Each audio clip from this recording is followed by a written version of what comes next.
नमस्कार दोस्तों, मैं हूं अनुज शर्मा। दोस्तों, जीवन में कई बार ऐसी समस्या आती है जिसका समाधान हमारे पास नहीं है। हम चारों तरफ से घिर जाते हैं और हमें लगता है कि हम फंस गए हैं, बहुत बुरी तरह से फंस गए। मैं इसका समाधान आपको बताऊंगा, लेकिन उससे पहले एक कहानी सुनाऊंगा। कहानी एक हिरनी की। हिरनी जो गर्भवती थी, उसके पेट में बच्चे थे, तो वो ऐसा स्थान ढूंढ रही थी जंगल में जहां जाकर के वो अपनी डिलीवरी दे सके, अपने बच्चों को जन्म दे सके। तो इधर उधर जा रही थी, मौसम भी खराब था उस दिन, और उसने देखा कि एक घनी झाड़ी है। तो उसे ये उपयुक्त स्थान लगा। उसे लगा कि जा करके इसमें मैं अपने बच्चों को डिलीवर कर देती हूँ। इतने में क्या हुआ कि बादल बहुत जोर से गरजने लगे, एकदम से बिजली कड़कने लगी और हिरनी घबरा गई। हिरनी जब घबरा गई तो उसने इधर उधर देखा और देखा उसने एक शिकारी दूर खड़ा है, और उसे लगा कि शिकारी तो उसका वेट ही कर रहा है। शिकारी के हाथ में तीर कमान है, शिकारी मार देगा उसको। तो उसने सोचा इधर नहीं, इधर भागती हूं। इधर भागने लगी तो देखा कि सामने शेर खड़ा है। डर गई, वो घबरा गई। एक तो प्रेग्नेंट थी, ऊपर से शेर खड़ा है, इधर शिकारी खड़ा है। उसने सोचा ना इधर जाने का रास्ता है ना इधर जाने का रास्ता। वो थोड़ा सा पीछे मुड़ी थी, उसने देखा कि वहां जंगल में आग लगी हुई।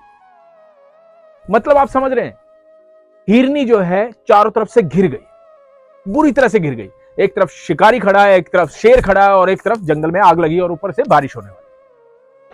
अब जब वो घबरा गई और घिर गई तो साधारण सी हिरनी को क्या लगा, उसने सोचा फिलहाल जो है उसकी सिचुएशन ये है कि उसको अपने बच्चों को डिलीवर करना है, इसके अलावा कुछ कर नहीं सकती है। और वो जहां घिरी पड़ी है वहां तो घिरी ही पड़ी है। तो सबसे अच्छा उपाय क्या है? समर्पण।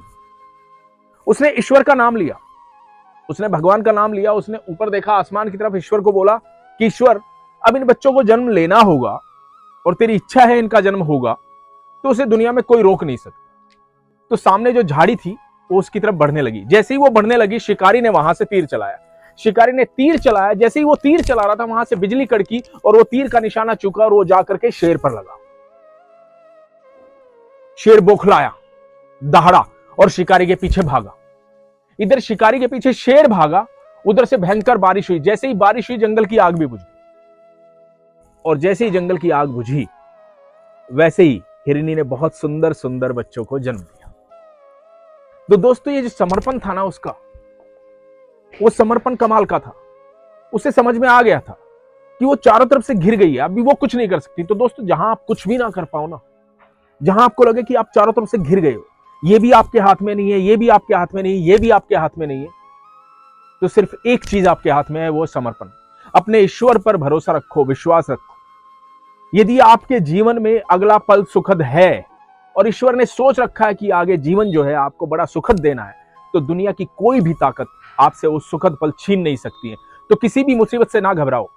जब भी मुसीबत आए, एक ही उपाय है आपके पास, समर्पण।